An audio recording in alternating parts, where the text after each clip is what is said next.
Over the past several weeks, the clash between Israel's government and the legal system has once again taken center stage. There's no way to sugarcoat matters. The balance of power in government seems wildly out of whack, and opposing sides are accusing each other of betraying the public interest, engaging in conflicts of interest, and other corruption. There's too much news to stay on top of, but that means that this is the best moment to step back and think about how we've gotten here and how we get out. That's what we're doing today with the first of our special guests on this question, member of Knesset, Simcha Rothman. I'm Aylana Meisel Diamant, and this is Basic Law. In the year before October 7th, member of Knesset Simcha Rothman became one of Israel's most recognizable faces and one of the state's most admired or hated politicians, depending on whom you asked. As one of the faces of judicial reform in the Israeli Knesset, this lawyer, author, and former activist soon quickly found himself in the eye of a storm that would reshape the state of Israel forever. And as the chairman of the Knesset's Constitution, Law and Justice Committee, Rothman continues to occupy one of the most powerful positions in Israel's Knesset, and he seems destined to influence Israeli legal policy for a long time to come. He joins us here today to share his thoughts on the ideas behind the call to reform, some reflections on 2023 and 24, and insights into the future of Israeli democracy. Thank you for joining me here today. Thank you for having me. Great pleasure. Okay, now before we start, we should disclose the fact that we are old friends, good friends, argumentative. You are not old. It's really very kind, but I was about to say argumentative friends. So that's number one. Number two, we actually haven't had a discussion quite like this ever. Even though we met when politics was like a twinkle in your eye and a Federalist Society style educational initiative in Israel was mine. And here we are today. So I'm looking forward to it. And I'll try to keep it calmer than it usually is between us. That's a challenge. Okay. Challenge accepted. Excellent. Now, the goal today is really to understand the way that you're thinking about all sorts of questions that are defining the Israeli future. In certain places, I'll push back. In others, the stage is really yours. That's how I run the show. So we're going to talk about judicial reform, Israeli democracy, your thoughts on what was and what will be, basically. Now, very often people talk about the idea of Israel as a Jewish and democratic state and that the fact that the balance between those things needs to be maintained. I've often found that the definitions of those terms are entirely flexible depending on who you're talking to. They mean everything or nothing. How do you see them? What is Israel as a Jewish and democratic state? And then we'll get directly to the tachlis stuff on reform. So first, I never understood why people say there is a tension between Jewish and democratic states, attributes of the state of Israel. If Israel would not be a Jewish state, it wouldn't be democratic. We see what's happening in this region of the world to non-Jewish countries. There is not a single country that you can call democratic if it's not Jewish. Look at our neighbors. If by any chance Israel will not maintain a Jewish majority, I'm not even talking about the dangers to the Jews that we saw in October 7th and other events, what will happen to the physical well-being of the Jewish people in Israel. Israel will not be a democracy because there is not a single country in this region that you can call democratic country. Are we a democracy now? Are we a democracy now? So no, because we're not Jewish. Oh God. Okay, no. It's to make, and again, it goes the other way around. The only way Israel will not be a Jewish country, if you will ignore the will of the vast majority of the people living here, because the vast majority of the people that live in Israel wants a Jewish state, wants a state with Jewish attributes, wants a deep connection to the Jewish values and deep connection to the Jewish heritage and deep connection to the Jewish education. That's the vast majority of the people of Israel. Well, what's the gap between where we are and what you're talking about? that basically the threat on the identity of the state of Israel as a Jewish state comes from the judicial power. Israel was founded on the issues. Take religion and state issues in Israel, for example. For Americans, it might be a little bit different to see it because they're not used to this kind of arrangements. But Israel was founded with a status quo on religion and state issues. And the status quo document that was in the founding of the state of Israel clearly stated that in order to maintain a country with Jewish attributes, with large religious groups and secular groups, you need to have a status quo. You need to have marriage being dealt with in a Jewish way. You need to have kosher kitchens. You need to have all kinds of things specifically stated in a document. It's not something up there in the air. It's a document signed by Ben Gurion. It's in there. The only actions that created problems with the status quo came from the court. The religious parties in Israel, as a matter of like the last 30 or 40 years, including their coalition agreements, to begin when they join a government, they say the government will maintain the status quo. No one wants religious legislation. No one wants to even the most ultra-Orthodox parties. They don't put in, we want religious legislations. We want to impose our values we want status quo. We want the country to let us live the lives that we had before. And the threat on the status quo in Israel comes from the court. And you need to legislate all the time in order just to maintain status quo. It's like you have to run to stay in one place. The status quo, we see it with the draft issue. Well, it's a problem.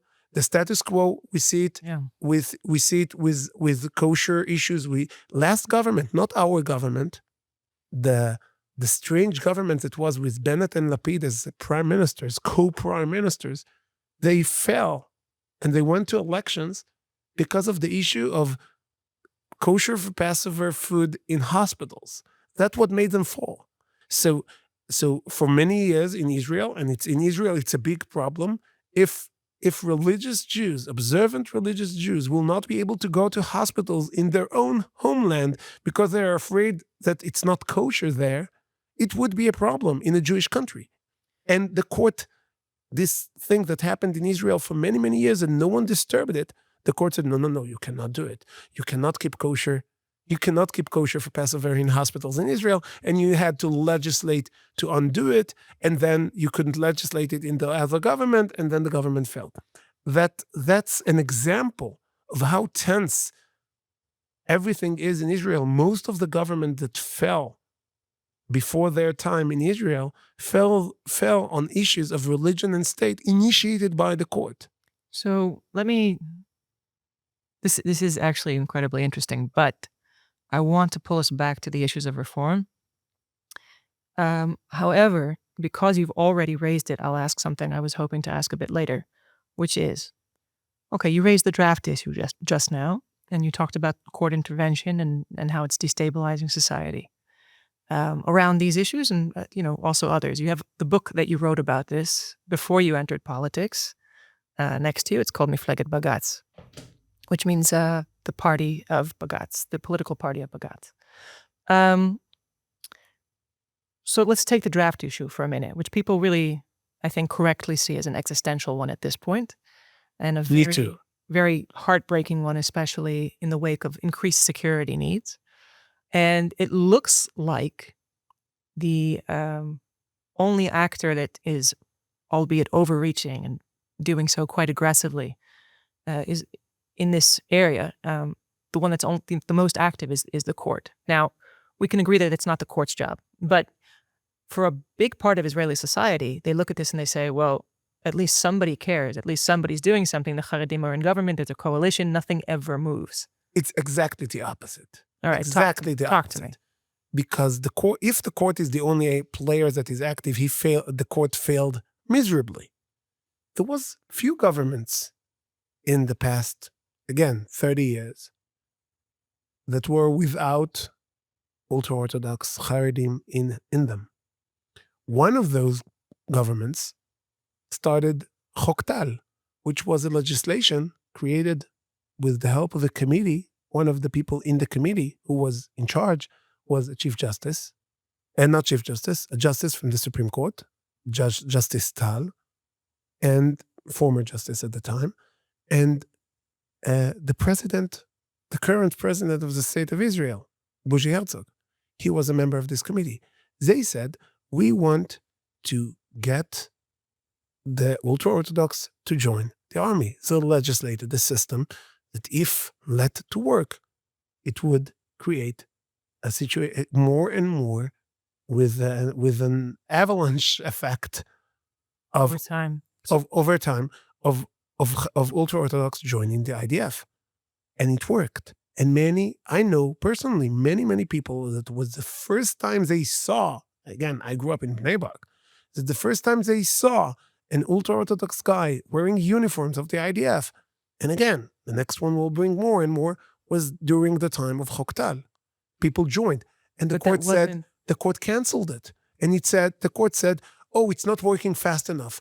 Oh, so how well did it work for us? It did not. And it created an anti-effect. A backlash. And today, I actually went yesterday to Mea Shearim, one of the most ultra-Orthodox neighborhoods in Israel. Right. And I went there, and someone came to me, ultra-Orthodox from, everyone is going there now because it's Passover Eve. There are certain things for Passover you can find only there. So he came to me and says, is ultra-Orthodox. He said, I am a Haredi, I am ultra-Orthodox. I spent 500 days in reserve in the last year, and I do this and this and this, and I cannot walk in uniforms in my neighborhood, and that's all because of the court. Now, and he's right, because the second it became not a compromise, not a process, it became either you join the army on our terms or nothing, it became nothing. And that, the doing of the court, actually this criticism was made by justices in the verdict in 2019, in 2017, when the court said, we failed. We shouldn't have done it. But in the most recent verdicts, not the case. I want to go back to the reform issues. I think I get the drift of what you're saying here. I sort of expected it. Let me put it differently. I think very often when the more conservative legal camp tries to address this specific issue, it's become something that is such an immediate need where we all say, well, but the solution is long-term, there's nothing really to do, that it's incredibly dissatisfying. It's dissatisfying to me too. On the way here, I read I visited many, I said I went to a Hesder Yeshiva, a religious Zionist Hesder Yeshiva. There are Haredi Hesder Yeshivas. Mm-hmm. I just read on the way here that one of the most veteran Haredi Hesder Yeshiva, who sent more than 1,000 Haredi students over the years to the IDF, the IDF suddenly canceled it and said, no, you can't do it. Now, why? Why would you do it in that time?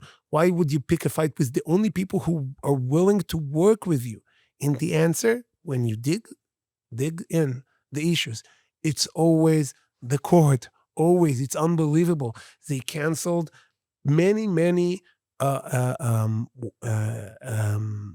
service plans for Haredim. That the major problem with them is they want to serve with no women for religious issues. They need special kosher ideas. They need something that will respect their way of life. And it's always get canceled. And it always get canceled with either a court order or with legal advisors saying it's illegal. You have to open it to women too. If we'll open it to women, Haredim won't come. You want Haredim to join? Okay, so have separate units for them. That's what you need. If you want them to come, you want them to come, or you want to fight with them. You want to pick a fight with them, or you want it to work. And it's always the politicians want a solution, the IDF want a solution, the Haredim want a solution, and the court says, the hell with it. Start the game all over and ruining everything. And it's over and over. It's so frustrating because people say the court is active on this issue. The Knesset legislated time and again. Even governments without any Haredim in them legislated solutions, and everyone knew we legislate and the court cancels and then says, oh, look how active I am in ruining the solutions the elected officials bring. Okay, so this sounds like we should have yet another episode on this question, but I want to now take you to a higher level discussion. So the reform was about reinstituting checks and balances. This is viewed most generously. It was about reinstituting checks and balances within Israel. And it started with trying to limit the court and the legal system in ways that it was said would allow for legislation and policy making in the most democratic fashion. Before we go to what the reform was and what you would have liked it to be, what you would still like it to be, talk to me about checks and balances as far as the Knesset and the government are concerned. That was one of the chief fears of people who opposed the reform package as it was. And I don't know how well the case was made, certainly in English, to explain why a reform package, say, that put so much power in the hands of the coalition without a very concrete set of checks and balances on the coalition was good. So it's a bit of a problem, and when you say English, you actually mean American English. Is there any other kind of English? Yeah, okay. I expected that. And the reason I say American English is because I just recently saw a former prime minister from the UK basically giving a speech that I would give with the same language. Share it with us. UK, Britain, is the system of a parliament is supposed to be a little bit like us, or it's the other way around. Our system is built like theirs, and they use the term, and they're not afraid of using it, parliamentarian supremacy. Parliamentary supremacy. Yeah. And that's democracy for many, many countries in the world that are not the United States. Most of the English-speaking countries have some kind of parliamentarian supremacy. And the US is very unique by not having it. So England, that's the case. The parliament can actually get any legislation that they want. The court cannot cancel legislation. And what are the checks? The checks are that the public will choose a different parliament in the next time. Even they say, oh, you have the House of Lords. The House of Lords basically has zero impact, especially on issues that are important to the House of Commons. And that's the case. And that's how parliamentarian system work. Now, in Israel, we have even more checks and balances than in the UK in that matter. You also have a different system here. The UK has the House of Lords. Again, I mentioned the House of Lords cannot block the House of Commons from doing stuff. It can only delay for a short time. One second, I was going to... You also have a tradition that stretches back centuries, like the whole... Yeah, I think that one of the prime ministers after I fought with American English, I can fight with British English. One of the prime ministers of Britain said something about the heritage of the Jewish people versus the heritage of the English people. And that was the Israeli. And he said that when someone told him something about being Jewish and tried to insult him, and he said, when your parents were running around, my parents and my forefathers were high priests in the temple in Jerusalem.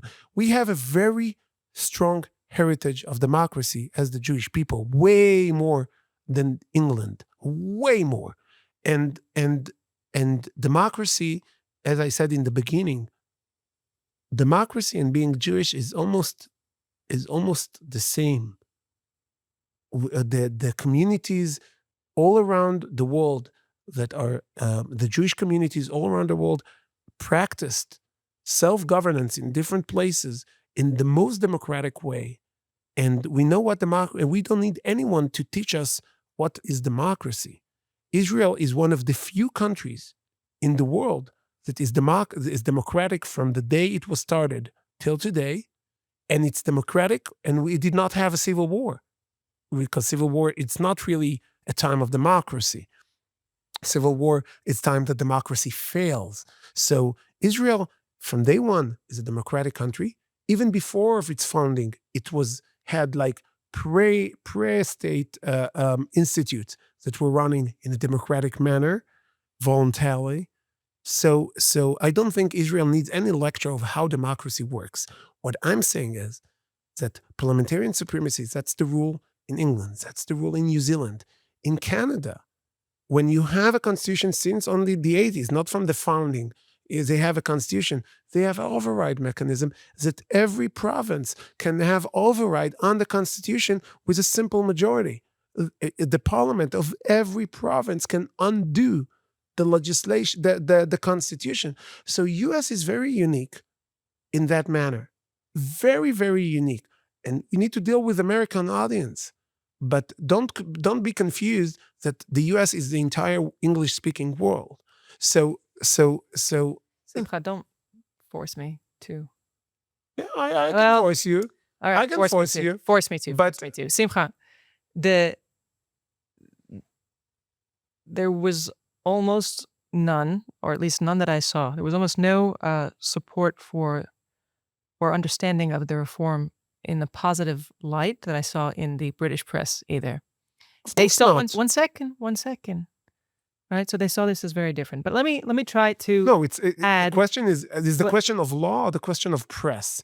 Because if we're talking about we're talking about people PR, that wrote. or we're talking about legal mechanism or constitutional mechanism, because constitutional mechanism is one thing. Yeah. And the PR on constitutional mechanism is a whole different issue. And we can talk about the PR issue. We're not going to talk about the PR issue too deeply, because I really want to get to these other questions, and we've covered a lot of other interesting ground. But we're talking about, basically all the op-eds or almost all the op-eds on this, not just in the United States. I followed it. So that's a PR issue. I followed it rather closely. And again, I think that there were people who saw the issue quite differently. But I actually want... By the way, there was a wonderful op-ed in Wall Street Journal. Not one, not two, many. I followed those as well. I actually want to take what you just said and provide a slightly more context, because this is a case that you've made to me that I think deserves to be made fully, even though, I'm an American, I have questions, I like nuance. But your point was not simply about parliamentary supremacy, but that the coalition system, in your view, actually preserves... That was exactly where you stopped me. Would you like to continue? Yeah, by all means. By all means necessary, of course. Yeah. What I said is, besides parliamentarian supremacy, the UK and other countries with constituencies and the winner takes it all mechanism has basically two-party system, maybe three-party system, that is giving really a lot of power to the coalition, or usually to one man or to leaders of the majorities. It gets more than 50% of the parliament under its control. And it's happening, of course, in the US. If you win the Senate, you win the House. It's happened in the UK. And it also eliminates the power of minorities. Because if you are a minority, so you can easily get canceled out through gerrymandering or through other means. So if you are a minority, you can have 4 million people minority in the UK or in the US. and zero representation in Congress, zero in Israel, because we have one constituency with a voting system that counts every vote for every proportional, and everyone gets their proportional share. Every minority can affect, and sometimes get even more effect than its powers, because they have like inner in the parties, like they have in the primaries of the parties. So minorities are more protected in our systems than in any other systems that we mentioned. We have a coalition usually of 6 or 7 parties. So every decision in the parliament, you need to have a whole debate with 6 parties. Today, I came here today from the Knesset. The Knesset could not. I could not. I could not have the vote in my committee, in the Constitution Committee, on who will represent the Knesset in a committee to remove the chief legal advisor, the Attorney General. There is a special committee for this, and there is a Knesset representative in this committee. The coalition could not get to an agreement, so we did not have the vote. So you are constantly negotiating within the party and with different parties, and those checks create a major obstacles for strong action by a strong leader. Netanyahu is constantly negotiating. Just look and what happened in the a week ago. He wanted to appoint the head of the Shin Bet of the Israeli Security Agency. He needs to he cannot appoint on his own will, like Trump can do in the U.S. and get it confirmed in Senate. He cannot do it. He needs to have the agreement of the government, and he actually put forward someone. He nominated someone. And immediately the backlash, he had to back off, and he couldn't pass it in the government, in his own government. He's a strong prime minister, maybe one of the strongest prime minister Israel ever had, and he cannot pass in his own government a resolution that Trump does like this. So we have so many checks on coalition and prime minister. Everything is a committee in Israel. There is not a single place when you have one person who is holding the power. Okay, so if I were to say, can you give me a check, an additional check on Knesset or government, you'd say not necessary. I say there are too many checks today on parliamentarian power, on coalition power, on government power, even if you don't count the court or the justice system at all. If you add the activist court, if you add the chief legal advisor and attorney general, then you basically got all checks, no balance. You cannot do anything. You cannot get any appointment. You cannot get anything done. And many people, American people, cannot even start to understand how the checks in the current system in Israel are preventing government action. I cannot go to the Supreme Court in the United States and say, "Oh, I don't think Witkoff is a good enough guy to be holding this important position." Theoretically, I cannot do it. No one can do it. No one can go to the Supreme Court and say Trump made a bad appointment. In Israel, every day there are appeals to the Supreme Court challenging every appointment the government does, small, big, medium, and you don't need standing. You can go to court, you say whatever you want, and then the government need to answer to you. And sometimes the court intervenes, and sometimes not. And sometimes the chief legal advisors say, "I will represent you," and sometimes not. So you cannot get anything done. So, I mean, you're talking.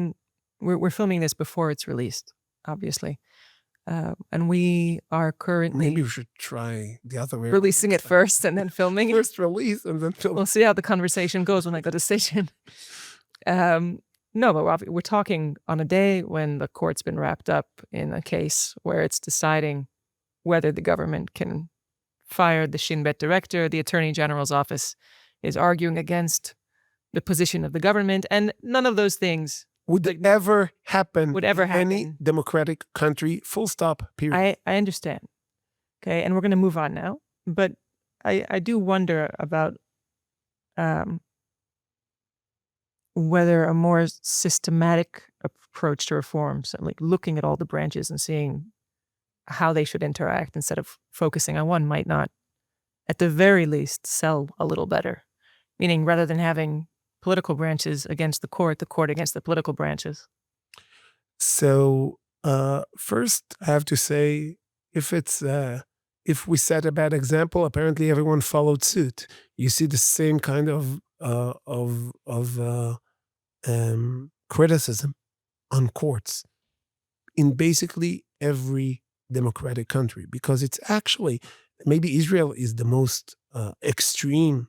We usually tend to extreme situation in Israel, but Israel is the most extreme. But this problem of lack of accountability by the courts and ever-reaching activism is a problem that exists all around the world. And many other governments today are basically, when Elon Musk tweeted a month ago, said we need a judicial reform, I answered, it's about time. And now they say it in United States, they say it in England, they say it in other countries in Europe, because the overreaching of the court is a democratic problem, and judges and the idea of separation of powers is that every person who holds power wants to extend its power. That's normal. You're actually, but the parliaments and elected officials need to stand their guard to make sure that they're not being stripped away from their powers that vested in them by the selection of the people, by the body politics of the country, and give it away to unelected officials. That's against everything democracy stands for. Okay, so let's look now not just at the court, but at the bureaucracy in Israel. I think you're also after a day where you were running, was it a hearing? I don't know if it was an actual hearing or a discussion. In Israel, there is no difference. There's no real between hearing and discussion. We never hear when we discuss. I've learned that. So you were trying to, actually, maybe you should summarize this. It has to do with the case of Tzvika Klein. So the editor of the Jerusalem Post, Tzvika Klein, was investigated and arrested on his journalist work. He was asked to reveal his sources, and all the people that for 2 years, more than 2 years, were shouting Israel is going to be the end of democracy if Simcha gets his way. That's what they shouted. That's what they demonstrated. Suddenly became quiet when the deep state, in Israel we don't have deep state, we just call it state. It's not deep, it's on the surface. We all see what's happening there. When the prosecution? Was the prosecution and the police arresting the journalist, taking him without any reason, afterwards releasing him, but keeping his phone. According to what he claims, they did not get any permission or a court order to search his phone, but they leak stuff from his phone today as we speak.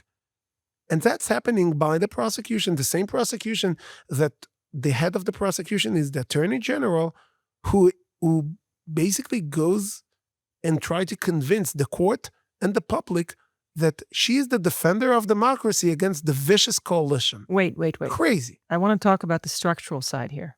Okay, so I wanted the story about Tzvika, because at least that's removed from the context of politics per se. But it's not. It's not removed. He is investigated on what they called Qatargate, and he is investigated because and everyone is quiet because now the prosecution is and the police are investigating the prime minister's surroundings, and therefore everything goes. They'd get a blank check. It's Hold on. 100% Simcha. politics. Simcha, I want to talk about the structural side. I chose Tzvika because he himself is not a political figure. Okay? The structural side is, I watched a clip of the conversation today, and you were saying this system, this law enforcement legal system, is the only one which refuses any kind of real oversight from external parties. I'd like to understand that better, because really, the Knesset should have oversight of those things. Why doesn't the Knesset have oversight of those things? What does the Knesset need to do to have oversight of those things? And what allies do you have, I would hope, in the opposition to get those things done? So first, the Knesset can have all the hearings and the discussions that the Knesset wants. But if a senior official or a low-level official, doesn't matter, comes to the Knesset and say, I don't want to answer, he can do it. Nothing will happen to him. If he chooses not to come, nothing will happen to him or to her.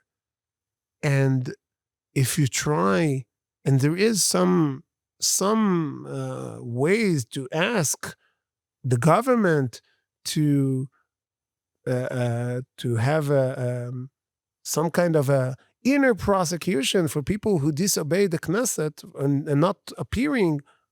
So the person who is in charge about it, on it is the Attorney General. So if the Attorney General herself, as it happened many times, refused to answer or refused to come, nothing will happen to her. So what do you need to do to change the situation? First, you need to have the ability to fire them.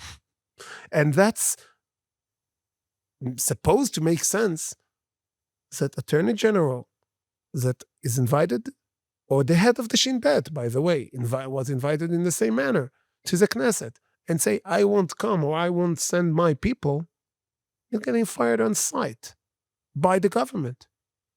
That's what should have happened. You cannot tell the elected officials of Israel, I'm not willing to come to answer to you. I refuse oversight. And if you do it, and I can act against the prime minister, he's in charge of the Shin Bet, or against the justice minister, he's in charge of the attorney general, on paper. But if they cannot fire them, they cannot do disciplinary hearings for them, they cannot do anything to them, then why should I be angry at Yariv Levin for the wrongdoing of his people from his own office? He basically cannot do anything. He cannot even fire. So this is just a matter of hiring and firing. Hold on. Let me finish. I know hiring and firing is quite important. We both manage things, you and I. But is there not like a larger structural issue of reform? For instance, the decades in which people on both the right and the left have been saying the institution of the Attorney General needs to be split. Does that have any bearing on this? Is that something that which would get a lot of support? Is there some kind of external supervision that should be established that hasn't been established? Right? I know that hiring and firing is important. I want to see... At the end, yeah. Again, I am all for splitting the roles of the Attorney General. I have a legislation ready for this. Currently, Yariv Levin doesn't want to do it. It's an inner argument in the coalition. It's important. Juicy scoop. It's not as important. Yeah. Because what will happen, and that's the question, if Yariv Levin asks me, I don't have an answer. He says, okay, let's pass your legislation. And then the court will cancel it. What do you do? Good question. And the question, and this question, if the government cannot act on its own, that's part of separation of powers. If the Knesset cannot act on its own, that's part of separation of powers. And the Attorney General is taking over and gets the backing of the court to back her on everything she does, almost everything she does. No, on principle, everything. Sometimes on specific issues, they say, we will decide and not you. But the idea is that the Attorney General can decide on every issue and can block the government from doing everything and cannot be fired until now. That's a core issue. And unless the government will stand its ground and say, listen, this is the law, it's our position, we will not accept interference by the court, not on the appointment on the Shin Bet Ed, not on the appointment of the Attorney General. That's a lack of separation of powers. That's lack of democracy. Or as one of the lawyers said today in court, he said, a country where the head of the security agency, the secret police, is stronger than the prime minister, that's not a democratic country. He said, I grew up in Soviet Union. That's Soviet Union. That's not a democratic country. And this statement should be made loud and clear. And if you ask me, the one good thing, a few good things, but the most important things that came out from this judicial reform is that today, this is not only the readers of this book understand what is the system. People see the politics of the court. People see the overreach of the court. People see the overreach of the Attorney General. And today, in the vast majority of the public in Israel, every poll show it. It's not a question is, should we need a judicial reform? Do we need a judicial reform? Everyone say, yes, we need. Some of them say, yeah, but we hate Bibi, or we hate Simcha, or we hate the government. That's why we don't want them to do it. We want other governments to do it. But the need for a judicial reform in Israel is getting 80 or 90% in every poll you can check, because everything came out. Everyone showed their true colors, and everything is clear. Everything is on the table. So I'm trying to manage our time, which is why, you're opening a lot of different fronts, but I can only follow so many through to the end. You raised the original reform. Now, you and I have talked in the past about how I think we agree, and if not, then I'll take full responsibility for this statement. It didn't actually aim for some of the most important first things to tackle. So can you tell me whether you agree with that, and then explain whether why or not, and also tell me what should happen going forward? So yes, the original reform, it had something about the role of the legal advisor, but it was very fast moved aside in the very early stages. So it had something to do with the Attorney General. It had something to do with the power of legal advisor in government agencies and government ministries. But the major problem, again, is splitting the roles of the legal advisor was not there. And it was about the court. I think that, again, you could, everything that this government would have done would, I believe, get the same kind of reaction. And you mentioned before, we spoke a little bit about the PR issue.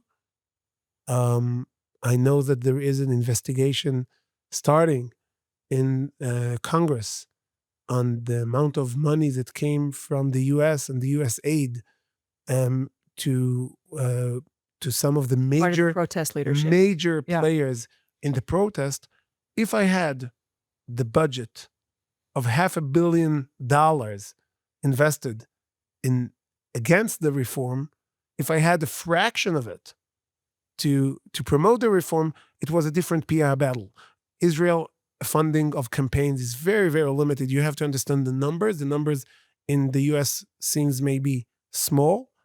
The amount of money that was invested by one of the organizations that being investigated now by Congress, one of them, the amount of money they invested in the campaign against the reform is more of the entire elections campaign funding of the entire of all the parties in Israel in one campaign, one election.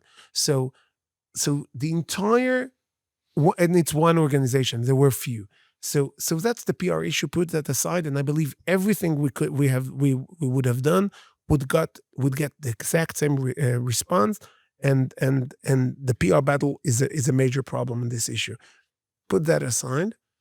I think that the court and especially the making of the court and the efficient way of blocking any a new way of thinking, a new blood into the Supreme Court, with an effective veto of seating justices on who gets in, which was the system before we changed it recently.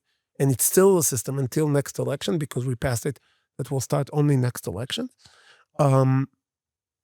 would basically make it impossible to bring forward any other change. The court would undo, as it did, any change you would make to the system. Okay. And that's why Well- to choose to reform the judicial selection process in the first step, I think it was a major issue because people understand that you need to reform it. We don't have everyone you speak to in the US or any other country, and you tell them sitting Supreme Court justices has a veto power who gets in.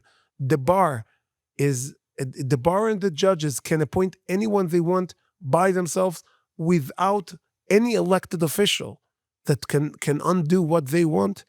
It's they understand it's a crazy system. It will make system go farther away from the public and will create a self-appointing, perpetuating court. So we have a few minutes left. I want to understand what the reform was.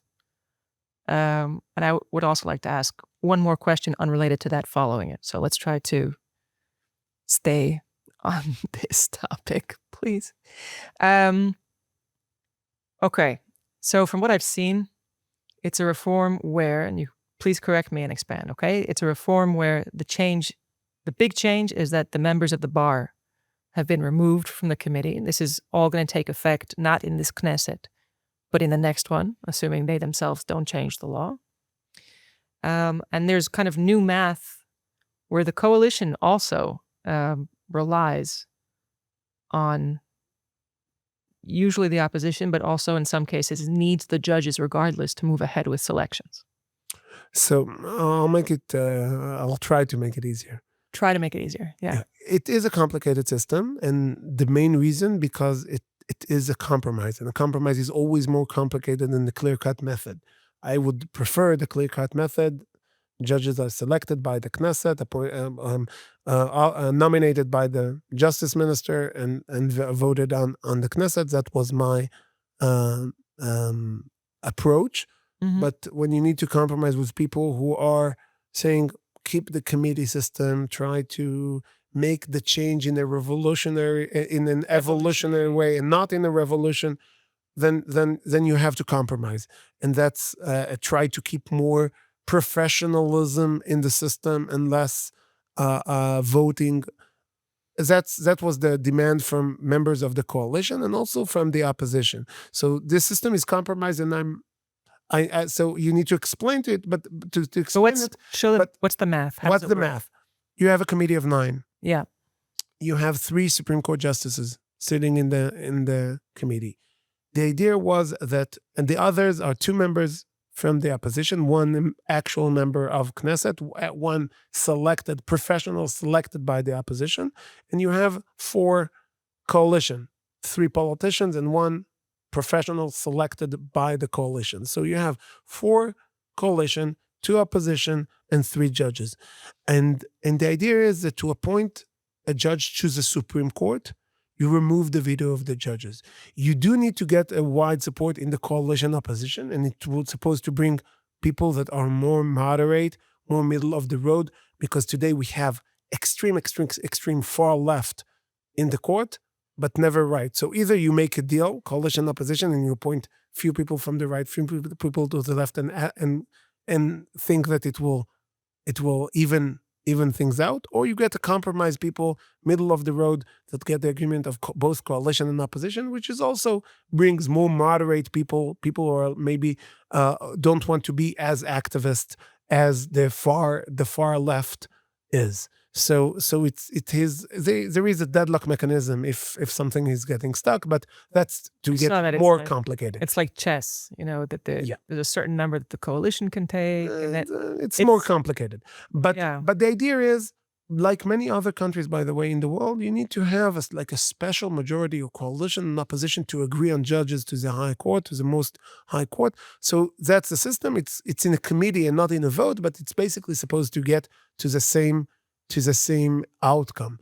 That's the way, by the way, constitutional court in Germany works. In other places, you need to get both coalition and opposition, or a very big majority in the legislator to appoint a judge. So this is supposed to represent it, and you don't have a veto of the judges. So you can appoint you must get to an agreement with coalition and opposition, or go to the deadlock mechanism.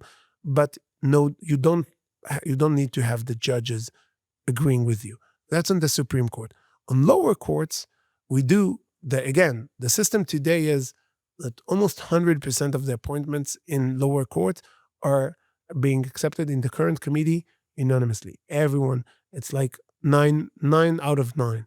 So the idea is that you need to have both the professionals, the judges, to agree on a candidate for lower courts, and at least one person from the coalition, at least one person from the opposition, to make sure, again, that the appointments to lower courts are both professional and balanced politically. Again, no extremes. We want to bring the Court of Israel back to normal. What happened until recently, that was very, it wasn't good for the court, it wasn't good for the state of Israel.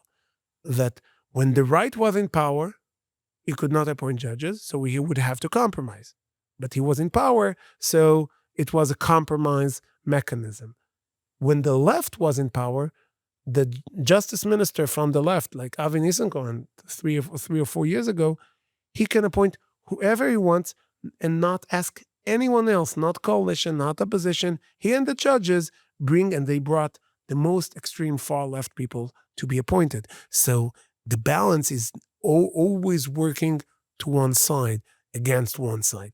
This is supposed to create a balanced system with, again, for the Supreme Court, a deadlock mechanism that creates, if you don't get to an agreement, that then the coalition get to a point in a certain way, and the opposition get to a point, and you get people that will even themselves out in the Supreme Court.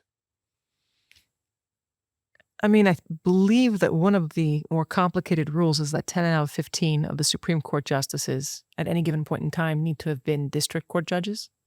Yeah, it's not complicated because that was always the case since the beginning of the State of Israel. So it's basically status quo, and it was offered. It's not a change, just to write it, but it was always the case.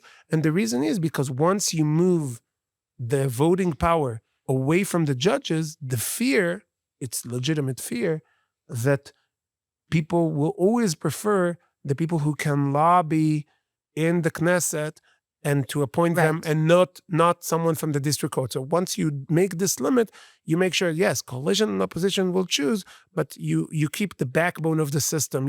Everyone comes only from the outside, never from lower courts. Well, my question is more about the composition of the judiciary right now.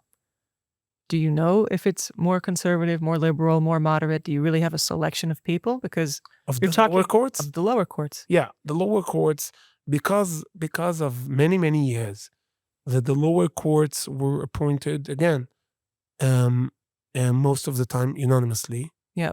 And you got a lot of people that are moderate, not far left activists.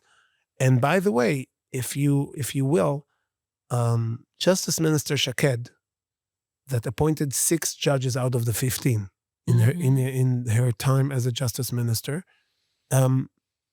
she look at the people she appointed from within the system and the people she appointed from outside the system.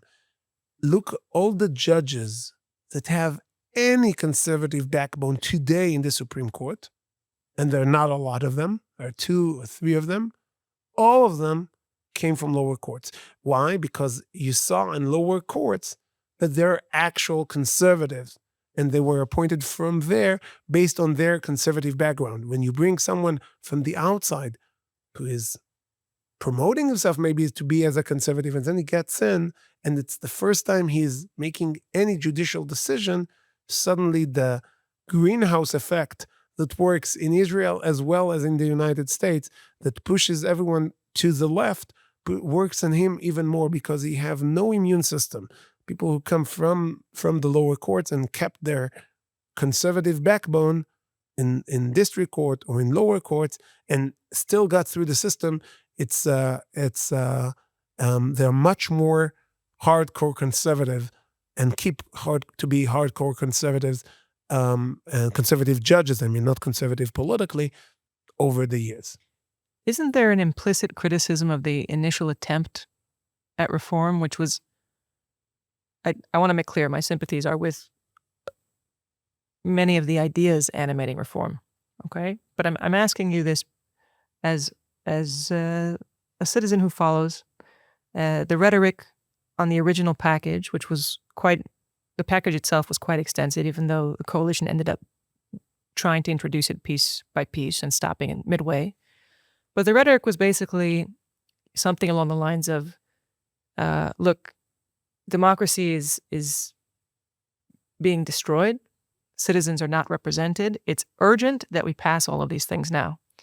And at this point, we have a reform, which is quite, if I could say, I think quite moderate and meant to come into effect only if the government holds, only in a year and a half or 2 years, right?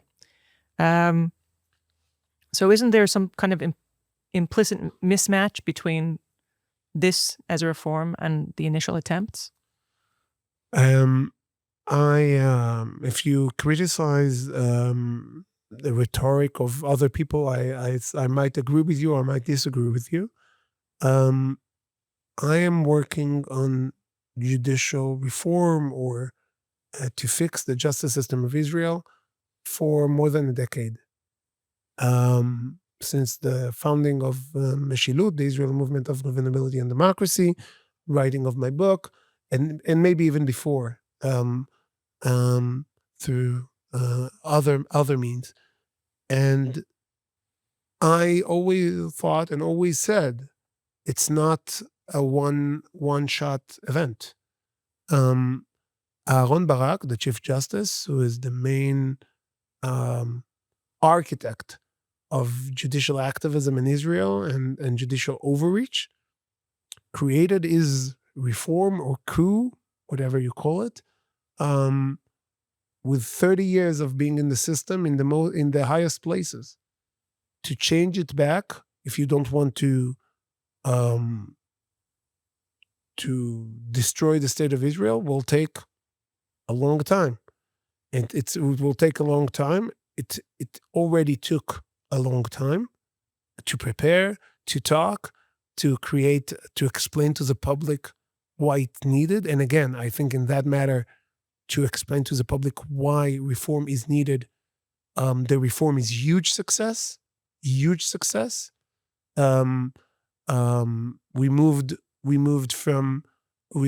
in March 2023. I saw polls at the time, 30% in 1 month, 30% of the public in Israel moved from there is no need to a reform to yes, there is a need to the reform, but we don't like it. Something like this. So it's 30% in public opinion are crazy numbers. And maybe it wouldn't happen without this urgent rhetoric by some of the people who you refer to. But yes, I think we still need a reform. We still need a change. You asked before, is Israel a democracy? This question, especially today, especially when the court is trying to take over the Secret Service. Yes, I think this question should be asked and should be asked with a big question mark. But what do you want to do? You haven't said what you want to do. You said that, anything that the Knesset passes, the court's going to try to overturn. So again, I think the major issue is to teach the public that the court must obey the law. It wasn't clear. It's becoming more and more clear today that the court in Israel does not keep the law. Rule of law means rule of law, not rule of people. Even if they sit in the court, people in Israel see today, understand it, and what because the court is building his reputation on the fact that people think that the court upholds the law or interprets the law, when this image is shattered because of the court doing, not because of anything I did, then people say, okay, now we understand. Now we understand. When the court canceled the legislation that we passed on reasonability and basically said, doesn't matter what the Knesset legislates, doesn't matter what is the basic law of Israel, doesn't matter what the basic law of judiciary is, we will decide our own authority despite what the legislators say.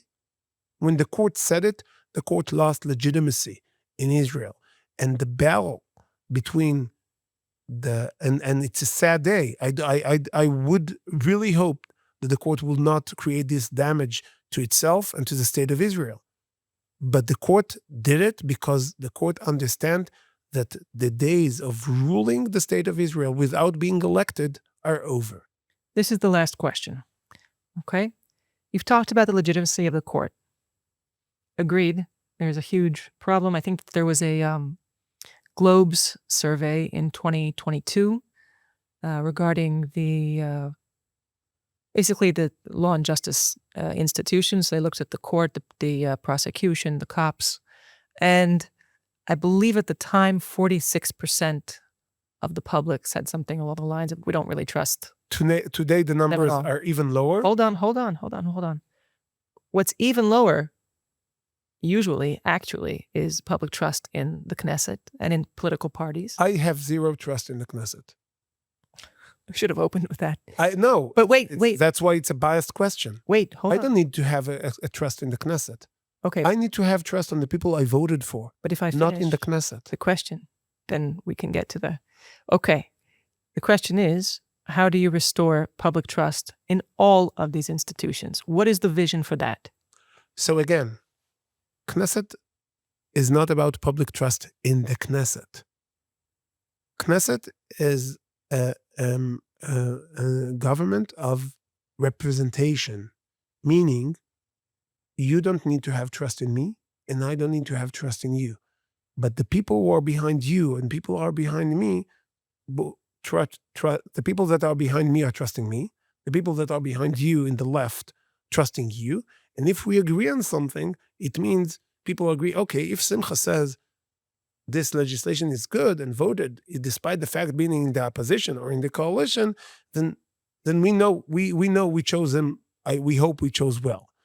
That's people need to trust in their representation, and the Knesset has extremely high trust in that matter. You don't need polls for this.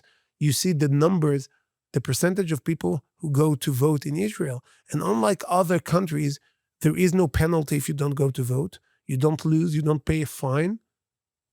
People in Israel go and vote and choose their elected officials in very high numbers. So they trust the people that they vote for. They don't need to trust the Knesset. They don't need to trust the government. Of course, if I voted against last government, I would not have trust in Naftali Bennett or in Yair Lapid because I did not vote for them. Why would I trust them? But I trust the people I voted for in the opposition, that they will do their job and make their life miserable in their opposition. The coalition, right? The coalition life. So trust in the Knesset is a fake question. But these trust other in government is a fake question. Trust in courts, and that's a whole the different police issue. and the prosecution. So the police and the prosecution, they have the same problem of the courts. The justice system in Israel lack the trust of the public.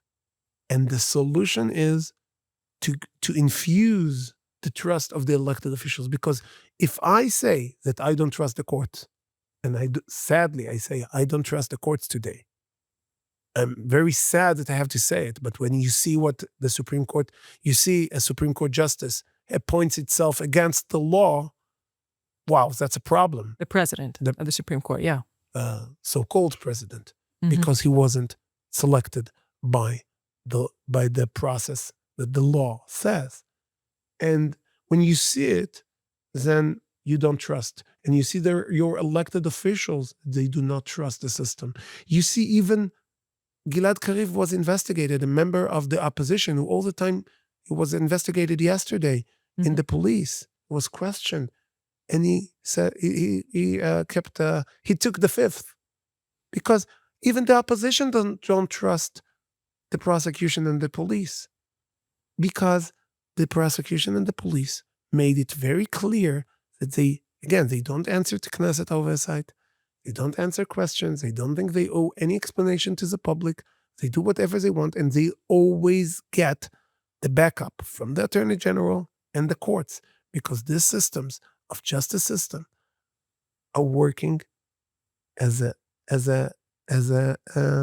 deep state. They're working as deep state. They don't even try to hide it. So it's not even new. People were speaking about it. People were talking about it for years. Rubi Rivlin, when he was the Speaker of the Knesset, he called them the rule of law gang in 2003. It's not something new. We did not invent it. More and more people saw it. More and more people saw it during the reform. More and more people saw that the same people, the same judges that put people in prison when 14-year-old girls in prison because they demonstrated against the disengagement, suddenly they say, oh, it's okay to demonstrate against the government and block roads. I want to just be clear about, because the question was solution oriented. If solution is, and my understanding from what you're saying, I'm going to draw it out, is that primarily what we're talking about is public education. But in democracy? In terms of restoring? In democracy? Yes. The only solution is public education to any issue. The only solution. You cannot, if you believe in democracy, you cannot do anything if the public does not understand the problem. Today, the public in Israel understands the problem. Solutions all the solutions must have exactly what you talked about, that the public will be educated enough to say, listen, I understand the need of the reform, and most people in Israel do, and therefore I justify it. And then when the public is behind us, and the public is behind us, and you saw that we passed the amendment for the judicial selection mechanism, we passed it in the Knesset. 100 people came to protest. 100 people. Some people would say, oh, okay, yeah, because you will compromise. Okay, compromise is not a curse word, but okay, because you compromise, it is a good explanation. I think the better explanation is that the demonstration and the outrage and the headlines were heavily infused by funding that came from somewhere else. It was not original public opinion in Israel. When the funding from Biden administration stopped, there goes the public outrage. And there goes the masses. There goes the billboards, because they lost many of their funding, much of their funding, much of their support. They lost because it wasn't original. I would, even in the most hard days of the judicial reform, when I would go in the streets, even in Tel Aviv, I would get on the streets way more support than shouts, because the public in Israel, even today, supports the reform. The fact that small fraction of the public in Israel that sits in the media or the academia, or some of them in very high places in the IDF or the Shin Bet, and they say, we want the power to ourselves, we don't want to share it with the public. That's what they say, that's the way they behave. The public is not with them, and the public is behind the reform in numbers I wouldn't imagine. Is that what you need to make a change? All right. Well, I think that we've left a lot on the table here. We never even got to the question of individual rights and what it means to have a constitution or not. But that just means you're going to have to come back, I'll be happy to do. following the memes and the outrage. In the meantime, let's wish people Chag Sameach. Chag Sameach, Pesach Kasher v'Sameach, and I hope we will see all the hostages return to their homes for Chag HaCherut, and together with them, the entire state of Israel should go from Avdut leCherut. Amen.